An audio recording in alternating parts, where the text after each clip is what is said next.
expert in Invisalign and continues to be an award-winning innovator in the industry.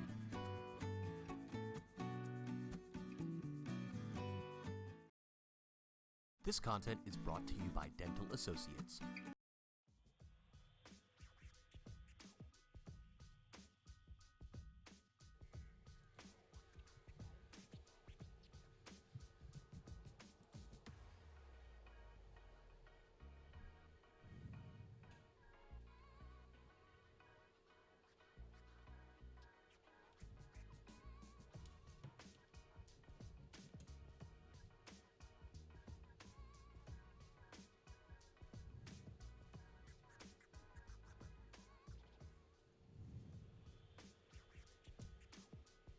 Hello, everybody, and welcome into another episode of Redskins Relaunch. We have a great show for you today. I'm your host, Nick Yore, filling in for Winston Hilton, very busy man, covering a lot of DC sports for NBC Sports Washington. We thank him for this opportunity, and we get into this episode of Redskins Relaunch. Once again, I'm your host, Nick Yore, filling in back-to-back weeks as we talked a lot about the Redskins-Bills matchup last week. We're going to get into it. First, introduce my producer. We have Cameron Anderson over there, clicking the ones and twos, making us look very good. He's got some good stuff for us as well coming up on the Redskins and college basketball. As that kicked off, we have a great show for you today. Like I said, we're having some technological issues with our Facebook stream, so hopefully we'll get those worked out. Sorry for our Facebook viewers, but we will post the entire show, the show in its entirety tonight to Facebook, so you guys can watch it. And we are live on Twitter right now for the DMV Stream Twitter page, so make sure you leave your comments, all your hot takes, and everything you want to hear us talk about on this episode of Redskins Relaunch. We want to hear from you. We want to hear your opinions and everything that's going on with Redskins and DC sports. So we're going to talk about what's coming up in the show today, and we got to talk, of course, lead off with the Redskins. Any better than before? We were looking to see improvements with the new coaching staff, with young players, look to see them make some jumps. Did we see any better than last week? I mean, not really. Lost 19-9 and 24-9 to some similar teams, but we'll get back into that. We're gonna grade Dwayne Haskins' performance, and we want to hear your comments. We want to hear what your thoughts were on the rookie's first career start. What would you give him if you had to grade Dwayne's performance? If you were his quarterback's coach, how would you talk to him about that performance against Buffalo? We're gonna get into that. We're gonna talk a little bit about the RG3 effect, and honestly, who does it affect more? Fans, players, quarterbacks? The RG3 drama still has a huge factor, I believe, in the psyche of fans. I mean, it doesn't matter who the quarterback is. Even if they do have some success like RG3 had, there are always going to be lingering issues, lingering doubts, especially with the running quarterback. That's not what Dwayne Haskins is, but that still does have an effect, mainly in the conscience, I believe, of fans, who it's really starting to affect. And I've seen it didn't really matter if it was RG3, Kirk Cousins, a lot of other young quarterbacks. They just don't seem to get it done around here. Dwayne Haskins is off to a bit of a shaky start. Hopefully he can turn it around. And maybe it's not all the young quarterbacks that's the problem who can't seem to figure out. Maybe it's the front office that's been here throughout the entirety, throughout the coaching changes, throughout the quarterback changes. Maybe that's the real issue, which I think it is. I mean, I think it's an RG3 effect is still out there from some fans maybe, but it doesn't affect these players, and it will not affect how Dwayne Haskins performs in the NFL. That will not have any effect. RG3 will not have any effect on Dwayne Haskins' career. It's just more of an effect will be the front office, who has survived somehow all these coaching and quarterback changes. I'm sorry. Next, we're going to get into the bye week. It's bye week time for the Redskins, which is extremely needed for Washington fans. Again, we want to hear from you. What do you want to see coming out of the bye week? What do you want to see the team working on? What would excite you coming out of the bye week in this awful season we've had so far? What would get you excited for the future of this team? What you saw coming out of the bye week, we want to hear from you, and what was the Redskins fix? We're going to get into that. Offense obviously needs vast improvement, must come up with some more explosive passing plays, or teams will eventually figure out which is our very talented running game. We have a very good run game. It's Buffalo knew we wanted to run the ball early and often yesterday, and we still ran for over 100 yards in the first half, but only 7 in the second half. Good teams make adjustments. Good coaches make adjustments. Buffalo did that to us, and how do we respond? We didn't really have an answer. Not a great response. They shut down the run. We could not come up with an answer in the passing game, but the running game is good. You have a very good running back, Hall of Famer Adrian Peterson, a great offensive line and running coach, and Bill Callahan, and a pretty good veteran offensive line. You were able to run for 100 yards against a good Buffalo defense in the first half, so it shows it's there. Just how do we make adjustments? How do we get that passing game up to match the running game? I think that's what would be great to see in the bye. We're going to be talking about who's up next for the Redskins. We have Jets, obviously, another toilet bowl. We have the Lions, back-to-back games at home at FedEx, and then we go at Charlotte. So we're going to talk about that Jets game, of course, in detail. Brings up the question, rename the Redskins the Washington Generals. If they lose to the New York Jets, it might, at home this weekend, they are reaching that territory. I mean, I can't imagine how few fans are going to be in FedEx this weekend to watch the 1-8 Redskins host the 1-7 Jets. But that's just me. They won't even get the road fans, I believe. I mean, no New York Jets fan is coming down to watch them beat the Redskins, unless they want to see a win, maybe. I mean, but they did lose to Miami, so that's not even a win guaranteed for the. I mean, will they even win this game? Yeah, for the Jets. We're going to go around the NFL. Pats and 49ers. Pats losing 49ers still undefeated. I don't think a lot of people had that. We're going to get into the Nats World Series reaction and celebration, talk some Washington Capitals, Washington Wizards. And we're going to start. And yesterday was the start of the college basketball season. Very exciting time here in the DMV. Champions Classic last night. Terps in the top 10 to start the year. Good for Maryland. They get a big 25-point home win over Holy Cross last night. Anthony Cowan looked very good for the Terps. St. John's alum right here, DMV native. And Terps in the top 10 to start the year, so that's great. But we're going to get a little bit into the Champions Classic last night because our producer, Cam Anderson, is a Duke alum. I know it's tough for a lot of people to hear, but he's going to give us a little bit. Just give us a little bit on college basketball last night and what you saw in the Duke-Kansas game and Michigan State-Kentucky, because I know you were watching. Ugly basketball is, in 2 words, ugly basketball. Anything else that you were surprised to see from maybe these 4 high-profile teams? Were you surprised that the games were like that? A little bit, but I think that just becomes. We were so spoiled last year. The freshmen came in; they were like seniors. They were immediately the best players on the court everywhere. That's just not how college basketball usually goes. And these freshmen, they all look like freshmen, other than a couple guys, but we'll get into that. Yeah, I think that's a great point. It shows that, these guys are very young. Those are the top 4 teams in the country, but they are young, and maybe an experienced team kind of could come out of nowhere and really bring home the championship. The year should be a very fun year for college basketball, especially in the DMV with Maryland in the top 10 and Georgetown looking to take another step in the right direction under Coach Patrick Ewing and make an NCAA tournament. We're going to take a quick break right here before we get in. Deep dive into the Washington Redskins game against the Buffalo Bills. We're going to take a quick commercial break, but don't go anywhere. We'll be right back here on Redskins Relaunch. This content is brought to you by Dental Associates. For more than 39 years, Dr. Stephen Price has been practicing dentistry in Northern Virginia. A member of the American Dental Association, the Northern Virginia Dental Society, and the Virginia Dental Society, Price is considered an expert in Invisalign and continues to be an award-winning innovator in the industry.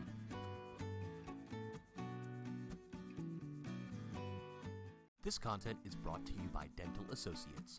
For more than 39 years, Dr. Stephen Price has been practicing dentistry in Northern Virginia.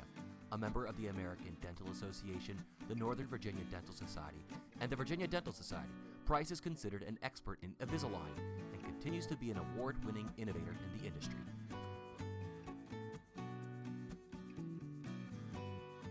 This content is brought to you by Dental Associates. For more than 39 years, Dr. Stephen Price has been practicing dentistry in Northern Virginia. A member of the American Dental Association, the Northern Virginia Dental Society, and the Virginia Dental Society, Price is considered an expert in Invisalign and continues to be an award-winning innovator in the industry.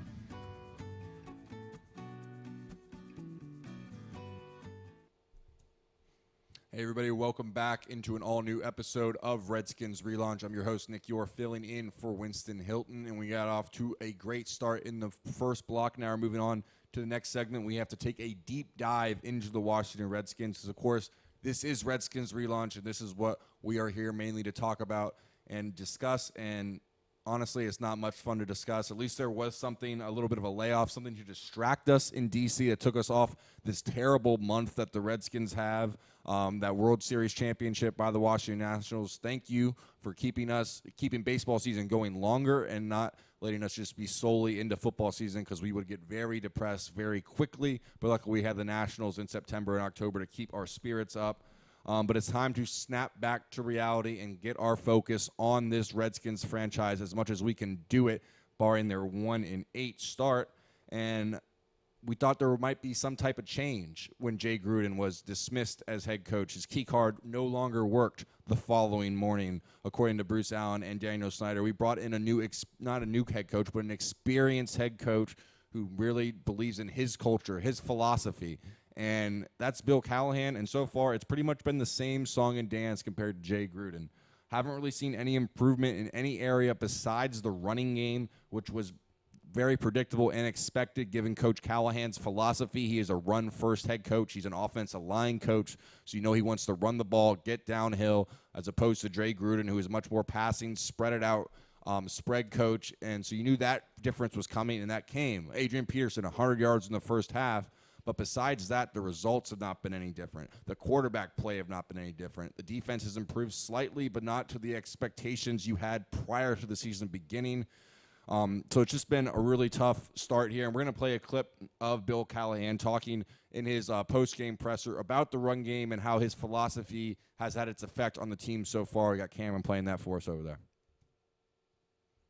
I envision ourselves as a running team. I like to get our run game going. I think that's important because everything else is complementary off it. The run action, passes and protections off of it, complement your running game. If we can move from 2 down, we can play 2-down football and go from first down to second down to first down. That would be huge. And in order to do that, the consistency of the running game is going to have to take place. So that run identity, that not only helps us be the physical team that we want to be, but it lends itself benefits in every other area. The defense, clock time, letting them sit on the pine a little bit. So we're really conscious of making that shift. We have a good stable of running backs that we got confidence in, and that'll be the focus going forward for us. That's one of the areas in that respect. So we get back to the question, any better than before Callahan took over? I think that's what reasonable Redskins fans were expecting. They weren't expecting great improvement, a playoff push, something like that. They just wanted to see improvement from this team, from this coaching staff, from this front office, from these younger players. And I don't think we can really say there's been much improvement besides, like I said, with the running game. Obviously, with Bill Callahan, you're going to have a more emphasis on the running game, and that's why you've been able to establish it more early and often, and just using Adrian Peterson, a Hall of Fame running back, more as a clear no-brainer decision for pretty much everybody except Jay Gruden, I guess, because he didn't use them, and now they are using them, and now the running game is much better. Yes, it has a lot to do with Callahan, but it has a lot to do with Adrian Peterson, a Hall of Fame running back as well. But are we any better than before? Have we shown improvement from week to week? That's what the Redskins fans and front office and players want to see. And in my opinion, there has not been much improvement. We lost last week 19-9 at home against Minnesota with Case Keenum. You basically played the same team. Vikings are 6-3. Bills are 6-2, both on the road, good home fields, respectively, in Buffalo and Minnesota. And Redskins basically had the same performance. Instead of a 19-9 loss, you lose 24-9. So, yeah, no real improvement to speak of, in my opinion, besides the running game, which was virtually shut down in the second half after gaining 100 yards. Only gained 7 in the second half. So it just shows the adjustments Buffalo coaching staff, the Buffalo coaches were able to make compared to the Washington coaches who just couldn't get really anything going in the air all game and then in the ground in the second half.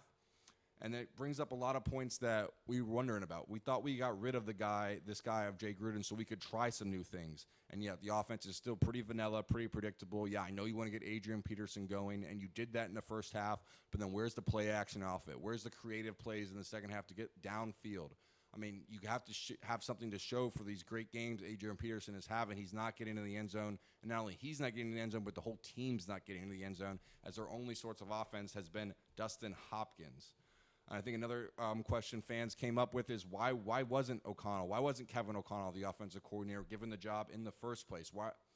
And I guess we're seeing why O'Connell wasn't given that job right away. The offense has shown no great improvement with Jay gone, and O'Connell with Jay gone and O'Connell given full play calling duties. Well, is that him or Callahan, though, do you think? Exactly. I was going to say it's tough to judge those because you don't know how much freedom he really has, or if he's playing a quarterback that he feels he can win with. You don't know if he wanted Dwayne Haskins, if he wanted Case Keenum, or if those decisions were made from the front office or by Jay Gruden. I would have liked to see O'Connell get the job so you didn't end up with another situation like Sean McVay, Kyle Shanahan, Matt LaFleur, where you have great head coaches leaving this organization for better opportunities, and you already know what you have in Bill Callahan. This isn't his first rodeo as a head coach. You know what to expect from him, and yet you don't give a young up-and-comer like Kevin O'Connell a chance to spread his wings. I don't really know. What is your opinion on that, Cameron? Do you think O'Connell does have full autonomy, or is it just it's so tough to know with Callahan in this organization? I mean, here's the thing. I think he does have autonomy play to play, but I also think that Callahan sets the overall idea of what they're going to do throughout the game, and he says it every week. We're going to run the football.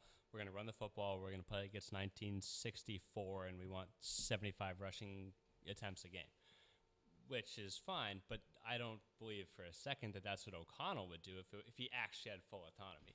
Now, I actually don't think it's too late to give it to O'Connell. I think it would be tough. It would have been tough to go from Gruden right to O'Connell in the middle of the season. In the middle of a season, I think Callahan is great, and that he's experienced. He can step up there and just lead the team through this lost season. And then maybe during the off season, Callahan, I don't think anyone expects to be a long-term option there. Go from Callahan then to O'Connell, been around the team, and we get to see what this young guy can do, going into next year. And, who knows what we do in the draft at the quarterback position. Yeah, I agree with that completely. I would say best case scenario for the Redskins would be, like Cameron said, Coach Kevin O'Connell getting complete freedom with his offense, not only play calling, which we believe he has, but like you said, philosophy as well, because he's not a run-first coach like Bill Callahan is, but maybe we see how he can develop that offense, how he can use Adrian Peterson, and how, people wouldn't say Sean McVay was a run-first coach, but yet Todd Gurley, when he was healthy, led the league in touchdowns and yards, and that was the predication of their offense, was that stretch play to Todd Gurley, and they would go play action off that. Kyle Shanahan as well has been a very dynamic run game. So it's not just all these young coaches want to spread it out and throw the ball. They do like to run it, but we have to see O'Connell really get his whole philosophy in there. And I think not only, like we said, but philosophy, and then him and Haskins begin to develop some rapport. That the offense gets better, and that leads to him getting the head coaching job in the offseason, because I don't really know of an outside hire right now that I can think of that really sticks out as a great hire for the Washington Redskins besides a guy like Mike Tomlin, and that requires an organization, one of the better run organizations like the Steelers, letting him go. So I think if you can develop some type of rapport with O'Connell and Haskins begin to believe in him, begins liking him, that's his guy. I think that could be some positive for the Redskins to end the season. You get O'Connell the job. Callahan goes back to offensive line coaches. He still is a phenomenal offensive line coach. You're seeing it with 100-yard halves, the way Adrian Peterson's running the ball. So that could be best case scenario for Redskins if we are trying to look at some positives. But then we have to get back to the negatives, because that was the majority of this game, a 24-9 loss. And the discipline on this team is just lacking, which is honestly very surprising given a Bill Callahan coach team. His teams are usually very tough, disciplined, old school. They come out and smack you in the mouth with the running game. That's what they did, but the Redskins weren't able to finish. And it just shows, it's probably not so much on Bill Callahan, but it is more on this front office than the head coach. It doesn't matter who the head coach is in the past couple of years. These teams have always been undisciplined. They've been getting stupid penalties. And honestly, that at a point, it just has to start stemming from the front office, whether it's the multiple quarterback changes, the head coaching changes, the discipline, the penalties. It just speaks more to the front office, in my opinion, than to poor Bill Callahan, who's been thrust into this position as interim head coach. We're going to take a quick break, but don't go anywhere. We're going to talk more Redskins coming up, talk post-game. We're going to talk Dwayne Haskins. We're going to preview next week against the 1-7 Jets. But don't go anywhere. We'll be right back. Take a quick commercial break here on Redskins Relaunch.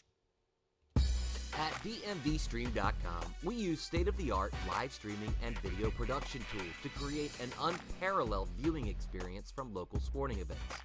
Whether we're using our 12-foot HD broadcast production truck or employing one of our state-of-the-art flypack kits, our broadcasts always include multiple camera angles, instant replay, live scoring, graphics, and a complete broadcast crew working together to showcase the DMV's finest.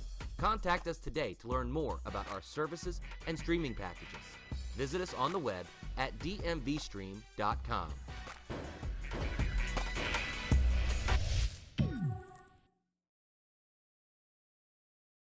This content is brought to you by Dental Associates. For more than 39 years, Dr. Stephen Price has been practicing dentistry in Northern Virginia.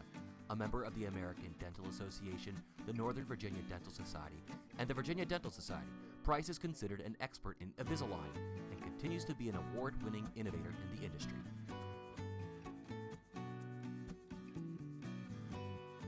This content is brought to you by Dental Associates. For more than 39 years, Dr. Stephen Price has been practicing dentistry in Northern Virginia. A member of the American Dental Association, the Northern Virginia Dental Society, and the Virginia Dental Society, Price is considered an expert in Invisalign and continues to be an award-winning innovator in the industry.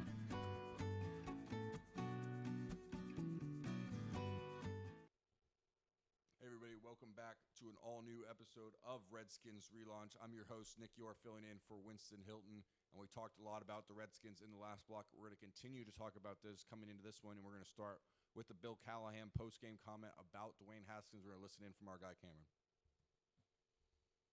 Not right now, but he will be at some point in time. You know, we're going to continue to develop him and heighten his maturation process and try to get him on schedule so that he is prepared. So there's always a possibility, he could be active or deactive. So we'll see as we move along.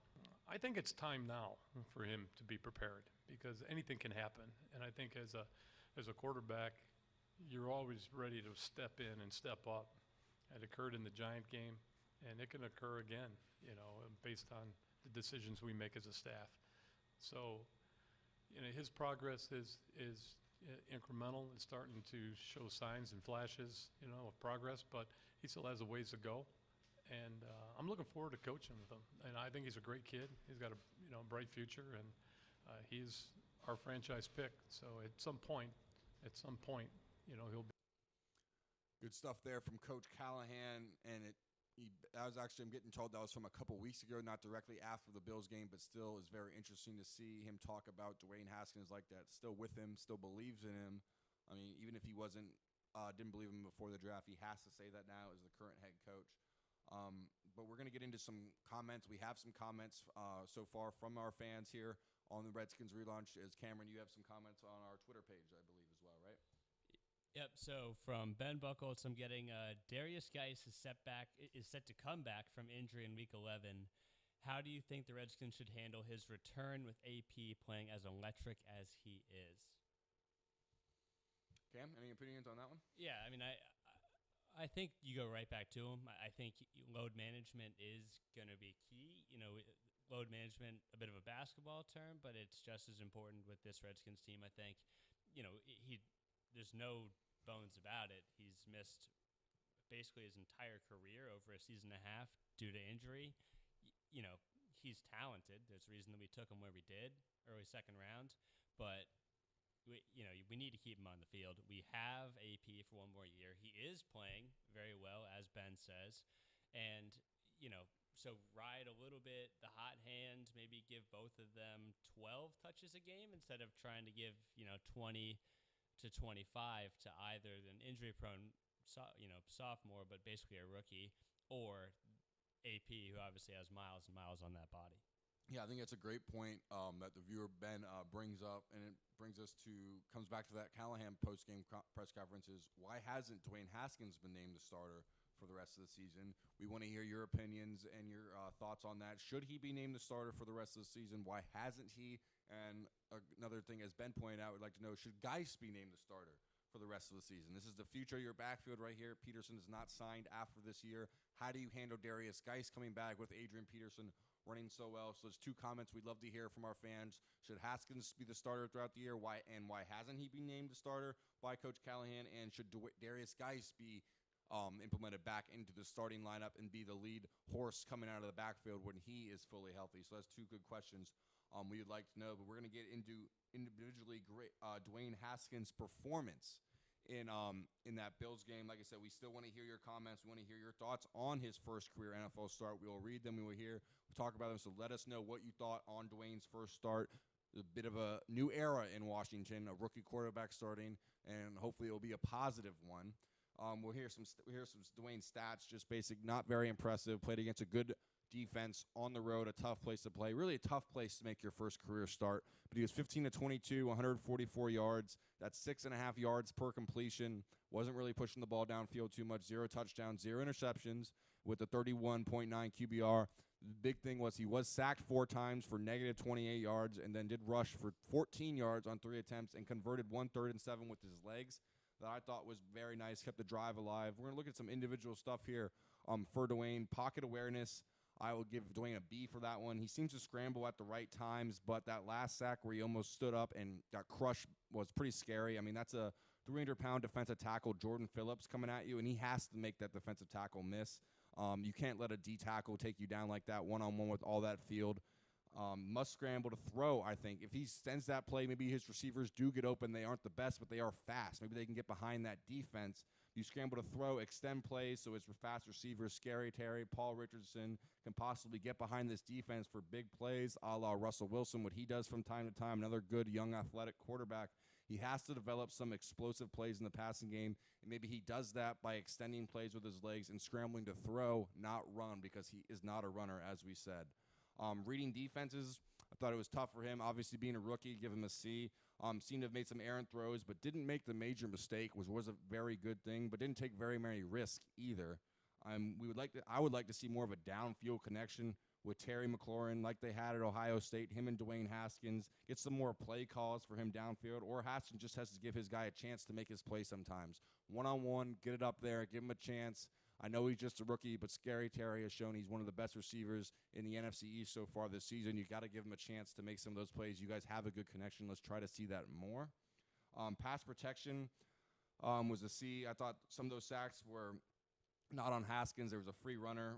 Need to shore that up, but you have to expect that with an O-line that hasn't really played a lot together, especially with a rookie quarterback that they don't know their cadence very well. But again, I think he really has to work on extending the plays better.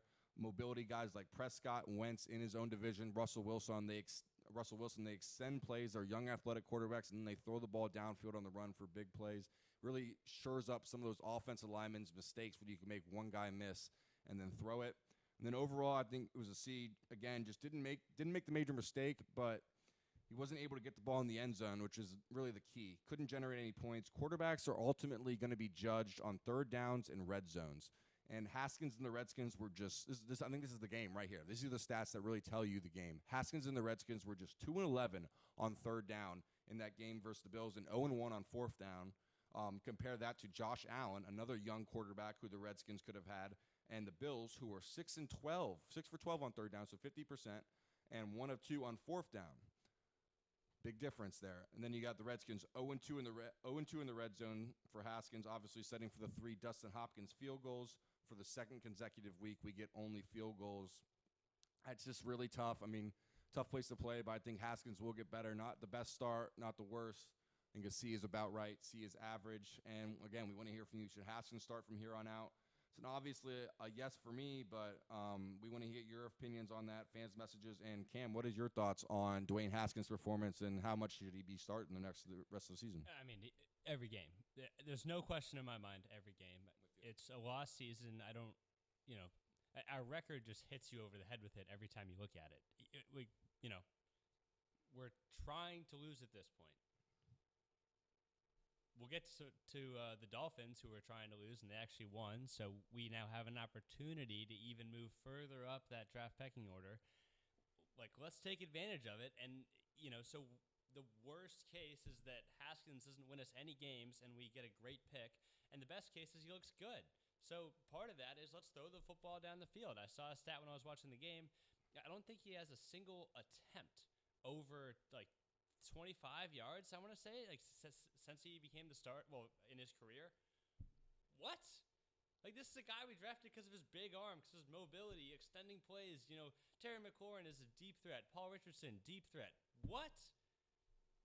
We sit there, the play action, that's supposed to bring the linebackers in. That's supposed to bring the safeties in. We were running the ball well. How is it possible that we have not attempted a single deep shot? Like, that makes no sense to me at all. We did get one other comment from Ben once again, basically talking about the medical staff. And if the current state of our medical staff with, going back all the way to the RG3 stuff, but then also the Trent Williams debacle, is there almost some trepidation to put our rookie quarterback out there on the line when we don't trust our professionals to say whether he's healthy or not, and then to get him healthy if he does get injured, takes a hit the wrong way. I'm not sure if I'm going to go that far, but it is an interesting angle to think about, I think. Yeah, and some other guys you didn't even name. Darius Geis had to have multiple surgeries on that leg due to infection. Alex Smith, we won't even get into all the surgeries he's had to have on that injury as well due to multiple infections. And then Trent Williams going back to RG3. It's a good point. It's a great point, but I really do think you need to see what you have in this rookie quarterback, just like the Jets do, just like the Dolphins do with Josh Rosen, even though, they probably figured out what they have in Josh Rosen, because you're going to be picking high with a lot of good quarterbacks available. You have to find out if you have one or not, or whether you need to get one in the draft. I think that's the biggest thing. I think we're both in agreement on that with a lot of Redskins fans as well. All right, we're going to take another quick commercial break, but don't go anywhere. We're going to go around the NFL, read some more fans' messages, talk some more games in the NFL, some actual good teams in the NFL, talk Baltimore Ravens, their big win, stuff like that. Don't go anywhere. We'll be right back. This content is brought to you by Dental Associates. For more than 39 years, Dr. Stephen Price has been practicing dentistry in Northern Virginia. A member of the American Dental Association, the Northern Virginia Dental Society, and the Virginia Dental Society, Price is considered an expert in Invisalign and continues to be an award-winning innovator in the industry.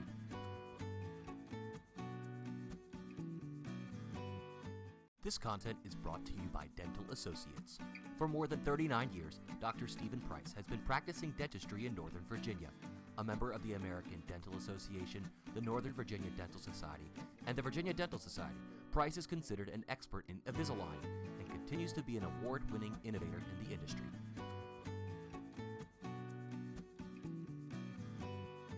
This content is brought to you by Dental Associates. For more than 30 At DMVSTREAM.COM, we use state-of-the-art live streaming and video production tools to create an unparalleled viewing experience from local sporting events. Whether we're using our 12-foot HD broadcast production truck or employing one of our state-of-the-art flypack kits, our broadcasts always include multiple camera angles, instant replay, live scoring, graphics, and a complete broadcast crew working together to showcase the DMV's finest. Contact us today to learn more about our services and streaming packages. Visit us on the web at DMVSTREAM.com.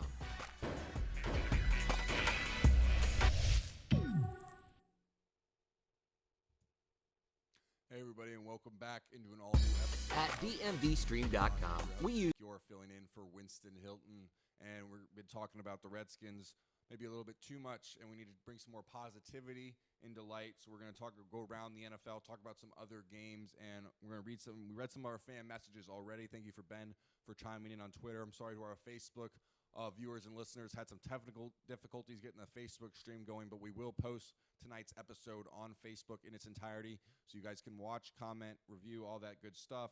But for our Twitter followers, thank you to Ben for tweeting two comments at us. And he brought up two very interesting points. What do you do with Darius Geis when he gets back fully healthy and a very good Adrian Peterson? Do you thrust him back in the lineup? How do you handle the second-round pick who you have high hopes for, who's coming off yet another tough knee injury? How many of those can running backs take in their career?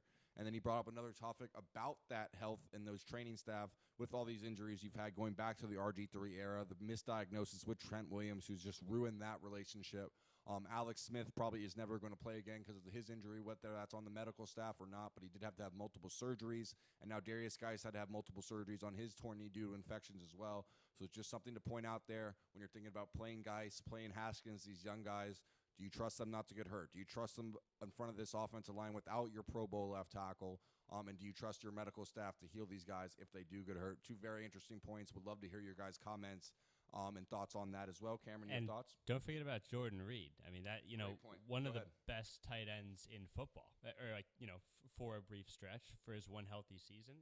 If this offense has McLaurin and a healthy Jordan Reed.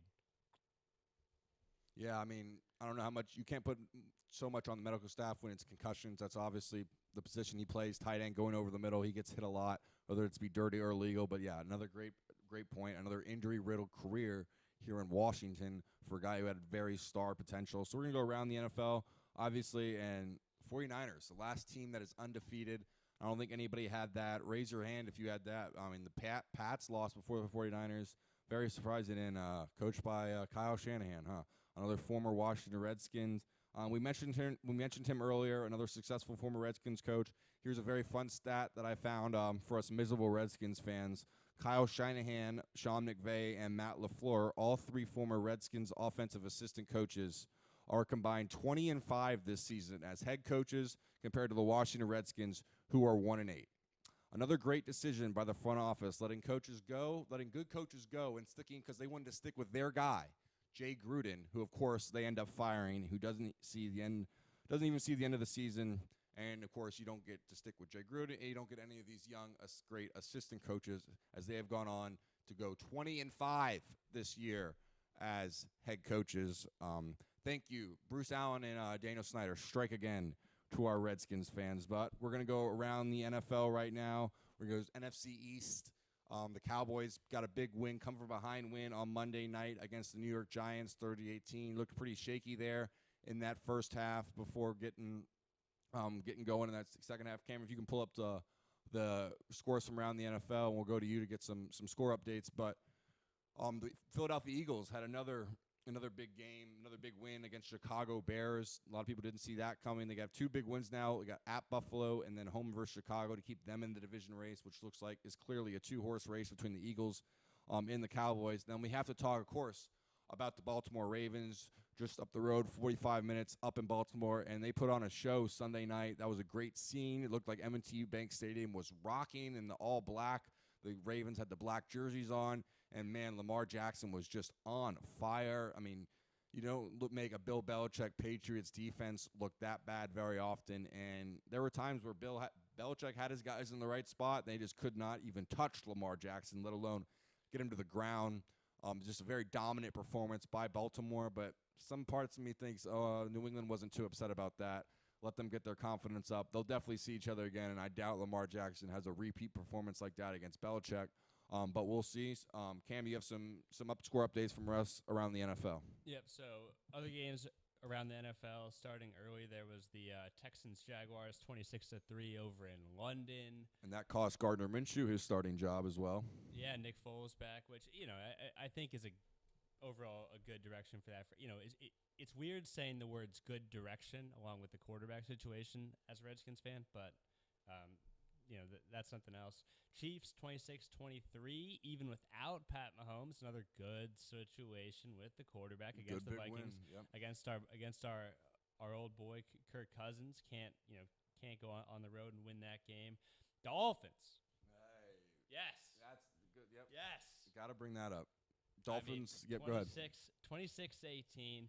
They get the win, get on the board, bump us up a little bit in the draft order.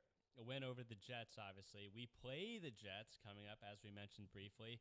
Toilet bowl, the concept of a must-win game, this is the opposite. This is a must-lose game for both teams, I think, especially for the Skins, though. All right, Eagles 22-14 over the Bears. Bears came back a little bit, but just didn't quite have enough in the tank. Steelers 26-24, close game that Adam Vinatieri missed the field goal at the as time expired. Yeah, how much longer is he going to be their kicker? Let me ask you this, talking about the AFC, since we went over the Chiefs, talked about the Ravens, Patriots. That game for you, I know how big of fans we both are of Lamar Jackson. Is that game for you make the Ravens a favorite in the AFC? For sure. I like one of. I'm going to say I would still put them third. Third? Okay, wow. Behind, the Pats, I know that it was a convincing victory, and it definitely has my eyebrows raised. But in a rematch, especially because I think the rematch would be in Foxborough, I'll take the Pats.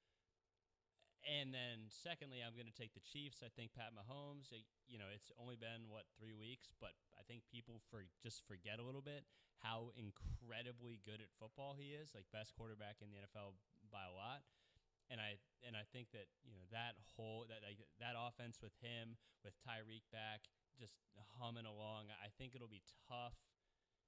It'll be tough for the Ravens to beat them as well, but I'd put them in that mix. And I think that before this week, they weren't quite in that mix. They were a full tier below. So to jump up a tier like that into that top tier of football teams, along with,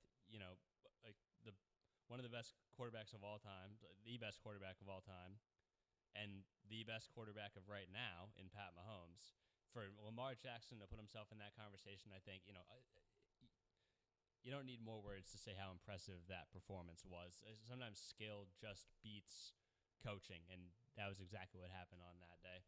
Yeah, I think that's a great point by you, just because, like we said, they were in that tier below. The Ravens were, since they lost to the Browns. One of the Browns' only 2 wins came in Baltimore. Terrible loss. Which definitely surprised some people. Yeah, they were played close by the Arizona Cardinals, teams like that. But it just kind of shown that kind of win, what that win can do for you, because not only puts them in, like we said, elevates them a tier, makes them one of the favorites, but it put Lamar Jackson in the MVP talk as well. People were discussing that next day, who is it, Russell Wilson or Lamar Jackson? So you see what that kind of win can do, prime time over New England, vaults not only your team, but your quarterback into upper echelon success and competition. So just a really good game for the Ravens. Really, I mean, I'm with you there. I still think my brain says the Patriots and the Chiefs are over the Ravens, but my heart says to go with them. I just love the way Lamar Jackson plays the quarterback position, and he's just so fun to watch.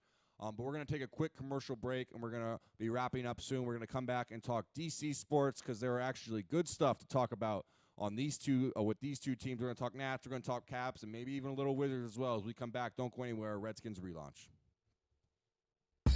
At DMVSTREAM.com, we use state-of-the-art live streaming and video production tools to create an unparalleled viewing experience from local sporting events. Whether we're using our 12-foot HD broadcast production truck or employing one of our state-of-the-art fly pack kits, our broadcasts always include multiple camera angles, instant replay, live scoring, graphics, and a complete broadcast crew working together to showcase the DMV's finest. Contact us today to learn more about our services and streaming packages. Visit us on the web at DMVSTREAM.com.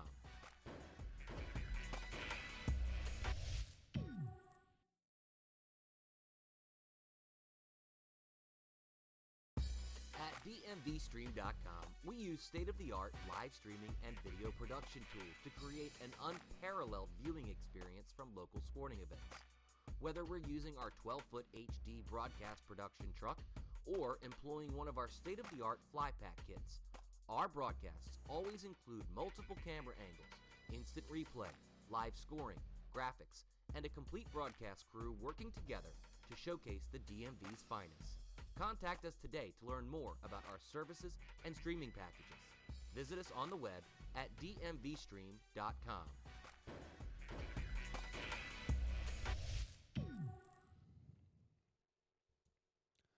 Hello, everybody, and welcome back to Redskins Relaunch. I'm your host, Nick Yore, filling in for Winston Hilton, producer over there. We got Cameron Anderson doing a great job, making us all look very good, sound good as well. And we're going to we've talked Redskins, we've talked NFL, and that's Redskins Relaunch. We got to do it start first, but now we get to talk about some of the happier stuff from this past week. And last week we were talking to you guys on not the eve, but literally a couple hours before Game 7 of the World Series. Nationals are taking on the Astros in Houston, and we were talking to you guys about Game 7, how nervous we were, how excited we thought it was going to be, how the game we thought was going to go. And obviously, it was just a great game, great ending, just really great for everybody in the D.C. area. The post-game celebration was great. I mean, I stayed up and watched post-game coverage pretty much all night, whether that was on FS1, MLB Network. Just could not get enough of just the players coming over, talking to Alex Rodriguez, David Ortiz, Pedro Martinez, what set it was. It seemed like everybody was getting a turn with the mic. Strasburg, Scherzer, Turner, Soto. I mean, just the celebrations in the locker room. It was just unbelievable to watch.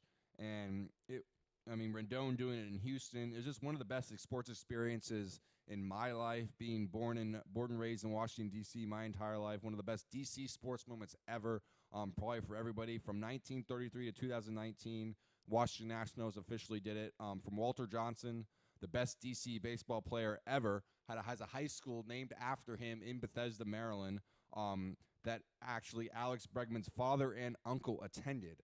And now you have from Walter Johnson, 1933, 1924, those runs, to now the new kings of D.C. baseball, Steven Strasburg, Anthony Rendon, Max Scherzer, Juan Soto, Trey Turner. Just unbelievable experience. And, it was just one of the coolest moments I've ever been a part of as a DC sports fan. And the parade, obviously, that Saturday was great. Great highlights from it. I know, Cameron, you attended the parade. You kind of just give us a sense of what was going on down there and kind of describe it and compare. Obviously, we've had one before to the Caps parade. It was awesome. In a word, it was awesome. To see Ryan Zimmerman stand up there, Zimmerman, along with Scherzer, along with all of them, but to see Zimmerman stand up there with the trophy, just held over his head, all of them just drinking beer and having the time of their life. It was awesome. I've been a Nats fan my entire life. I don't really remember, baseball before them because I was only 8 when they came to DC, and then to see him, one of my first favorite players ever, to now at the twilight of his career get over the hump, starting. There was a whole question whether he'd even start games because he had a pretty rough regular season. A big part of that postseason run, just standing there, the relief, the atmosphere was awesome. It reminded me a lot of the Caps parade, obviously, to have both of those only a year apart. It was incredible.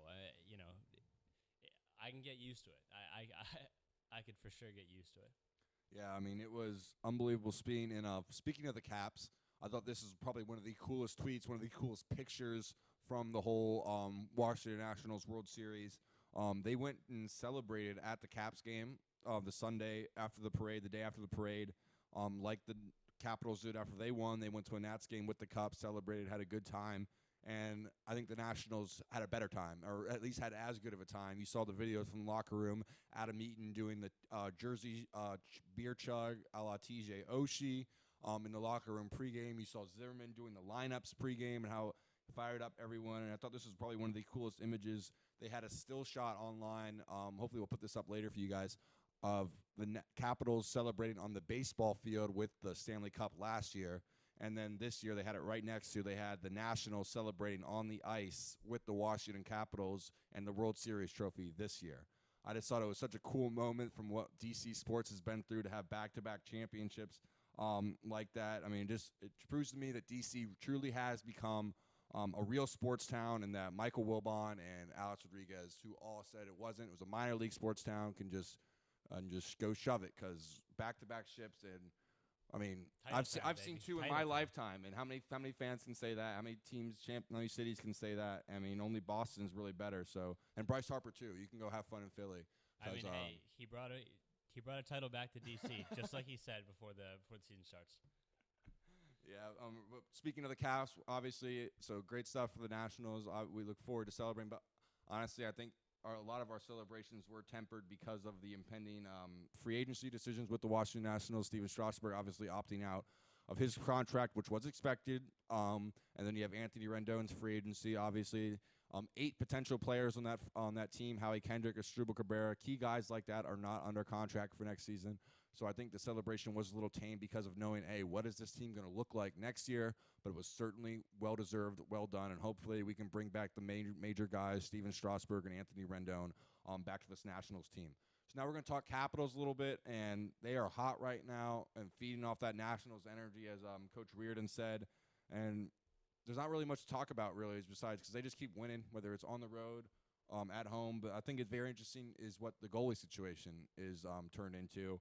And I think it might be a little bit of using both to try and sell maybe one or the other at the trade deadline, because you have Samsonov, very good young keeper, and you have Holtby, who's won a Stanley Cup, 2 good assets that people could potentially trade for. And Holtby's in a contract year. You don't know if you're going to be able to sign him next year, along with Backstrom, some other guys. And you have the upcoming expansion draft, which a lot of people do not realize. The Seattle team's coming in. You can't protect both goaltenders. One of them is going to be up for grabs if Seattle wants them. They're two good goalkeepers, so maybe you trade one at the deadline to try and get pieces back in return. You saw what happened to Pittsburgh after they won the Stanley Cup. They had a good goaltender in Matt Murray and a good backup in Marc-Andre Fleury, and the Vegas Golden Knights in the expansion draft took Marc-Andre Fleury, and he led them to a Stanley Cup appearance that first year against the Capitals, obviously. So very key what they do in that goalie situation. I think it could be very interesting coming up with the Capitals. That's going to be not that either one's really ahead. doing themselves that much favors, by the way. I mean, the Caps hot. They were 8-1-1 in their last 10, leading the Metro. Great spot to be. They're also leading the NHL in goals, 64 goals, which is absolutely just ridiculous through 16 games. But they've also given up 49 goals, which is right down there with teams like the Devils, the Blue Jackets, teams that don't really expect to compete this year as much. For a team that's in first place to be giving up 49 goals, it works out because we just keep outscoring everybody. It honestly reminds me way back to like the young guns of Ovi Backstrom, Mike Green, Alex Semin, those teams under Bruce Boudreau that would just go out and score and score and score and give up goals, and we would come up short in the postseason year after year after year. This reminds me, I don't want to say it, it's still early.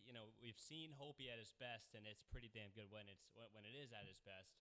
But the defense needs to step up a little bit in front of him. Scoring goals is awesome, but it's at a certain point the goals are going to run out, or you're just going to you can't outshoot teams for 100 games. Yeah, I think it's a great point. You bring that up because one of the defenders, John Carlson, is one of the league leaders in points in the NHL. So that just shows how offensively potent this team is and how maybe some of the defensive duties are lacking with defenders scoring so many goals. So I think that's a great point by Cameron. So we're going to get into the Washington Wizards real quick as we wrap up tonight's show. Wizards starts the season competitive. We really like to see that. I can watch any team for a lot of games that they're going to play this hard every night. Obviously, that Houston game was a bit of a worrisome. The final score was 158-159. I don't think there was a lot of defense played, but Game 7 was that night. So I think Scott Brooks and the boys, wanted to watch that. Wall and Beal wear the same Halloween costumes, so that's good. Good chemistry. Exactly. There's no issues there. Exactly. And Bradley Beal right now is averaging 26.5 points per game, 6.3 assists, almost 7 assists per game, and 6.3 assists in almost 5 boards. I'm sorry. So 4.7 rebounds, almost 5 boards per game, 6.3 assists, almost 7 assists per game to go along with 27 points. I mean, he's playing like an absolute superstar. The numbers are through the roof. Just shows good job by Tommy Shepard. They're getting that contract signed, getting that deal done, and his trade value, if you do decide to trade him, even though I don't think they will, is only going up. So if you do decide to trade him, it better be for not, like as Pat Riley, the famous Miami Heat coach, said, we're not looking for small fish. We're looking for a whale. And that's what if they end up dealing Bradley Beal, it should only be for a whale or multiple whales in return. And that's how good he's been playing. And so it's good to say that. And then Isaiah Thomas, a point guard that I think we all expected something of, but didn't know what you were going to get in John Wall's absence. He's kind of there as a filler. So, John Wall's contract kind of entitles that he starts. He's the main point guard guy. But Isaiah Thomas has really been a surprisingly good thing. It was an afterthought on that Denver team last year. Didn't play in one meaningful playoff minute on that Denver team that reached the Western Conference semifinals, and he's come out, earned his starting job, and he's averaging 14 points per game and 7 assists per game. So it's good numbers early, and the team's playing hard with a couple stars like Isaiah Thomas, used to be a star, and Bradley Beal. So hopefully they can keep this up and then either attract some talent here in the offseason when people see how hard they play, how well they play as a team. They have an unselfish superstar like Bradley Beal. Maybe they can hopefully acquire some more talent in the offseason via the draft or in free agency like the Clippers did last year, who kind of had not really a star-studded team, but they played really hard and they were able to attract some upper echelon stars. Read some fan messages. Nothing here to close, and we're going to close the show right here, of course, with Redskins. We obviously have to, talking about the next game versus the Jets. So we'll give you the Redskins' upcoming schedule. Jets at home, Lions at home, and then at Panthers. They go to Charlotte to face Christian McCaffrey and them boys. Jets are up next, though, and they just lost to the tanking Miami Dolphins. So it's great. It's another game to see who the worst team in the league is. The Redskins thought they already had one of those with Miami, and they won it. They survived. But honestly, if Ryan Fitzpatrick had played that entire game, I don't know if the Redskins win that game. We're lucky we got a half of Josh Rosen there. The Jets weren't so lucky. The Jets have to win this game. I mean, they have to. Coach Adam Gase will most likely, the New York Jets coach, be fired. I mean, if you lose to Miami and Washington respectively back-to-back weeks, I mean, you're most likely going to be fired. So expect the Jets to come out and play desperate. These are two very similar teams. Again, like we said with Buffalo last week, similar offenses, similar defenses, but they're very similar. They both have they have good young stars on defense that were supposed to take the next step this year. Jamal Adams on the Jets. You got Jonathan Allen on the Redskins, Payne on the Redskins, Robert Anderson, these Alabama guys. They're supposed to have good young stars in defense. They're supposed to elevate that defense, take that defense to another level this year. Both those teams, and they have faltered, have not had great defensive play. I mean, the Jets gave up a ton of the Dolphins last week. Both have young quarterbacks who make mistakes, but the franchises want to see and need to see if this is their guy in the future, because they will be picking early on in the draft next year, and they need to know if they need to spend it on a quarterback again.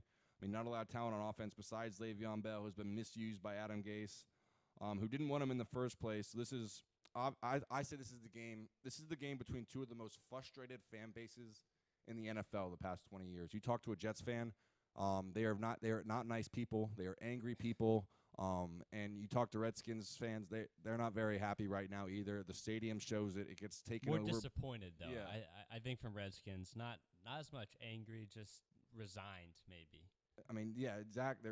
They're just upset, and you see it in the stadium numbers. You see with the opposing teams coming in. I mean, I said earlier, I don't think we're going to get either Jets or Redskins fans for this game, but that's our Jets preview. Obviously, I mean, I don't know how much you can really look into a 1-8 versus 1-7 matchup, but both quarterbacks are going to make mistakes in this one. Which defenses can take advantage, and then which offenses can score points off turnovers will probably be the biggest one. Whichever young quarterback turns the ball over the least is probably going to win this game. So my prediction is whoever turns the ball over least is going to win this one. Cameron, your thoughts on Redskins-Jets before we get out of here? I'm going to go with the Jets in this one. I mean, some of it is wishful thinking. I hope that the Jets win this game because, well, I mean, I think I've been pretty out about it. I want a good pick for the Skins. But also I think that if you look at the quarterback position, they feel maybe a little bit better about Sam Darnold. They're letting him do more things. And so I think that just that, it's 2019 in the NFL. You win by having your quarterback make throws. If one team's going to do that and one team's not, I'm going to take the team that lets their quarterback play quarterback. So unless we see a drastic change in philosophy by Bill Callahan over the bye week, I'm going to go Jets. Low-scoring game, though. Yeah, I think pretty good bet there on the low-scoring game. I want to take the under if you're a gambling man in this one. But that's going to do it for us here on Redskins Relaunch. We had a great time. We hope you guys enjoyed the show. Really love the comments. Keep them coming.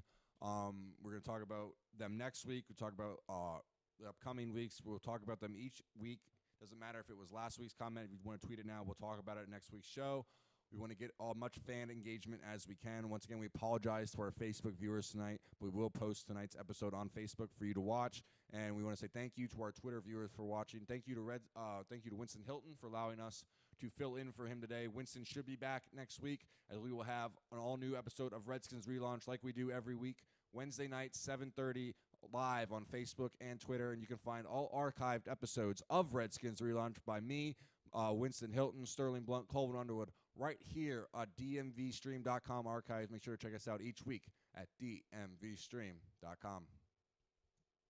This content is brought to you by Dental Associates. For more than 39 years, Dr. Stephen Price has been practicing dentistry in Northern Virginia. A member of the American Dental Association, the Northern Virginia Dental Society, and the Virginia Dental Society, Price is considered an expert in Invisalign and continues to be an award-winning innovator in the industry.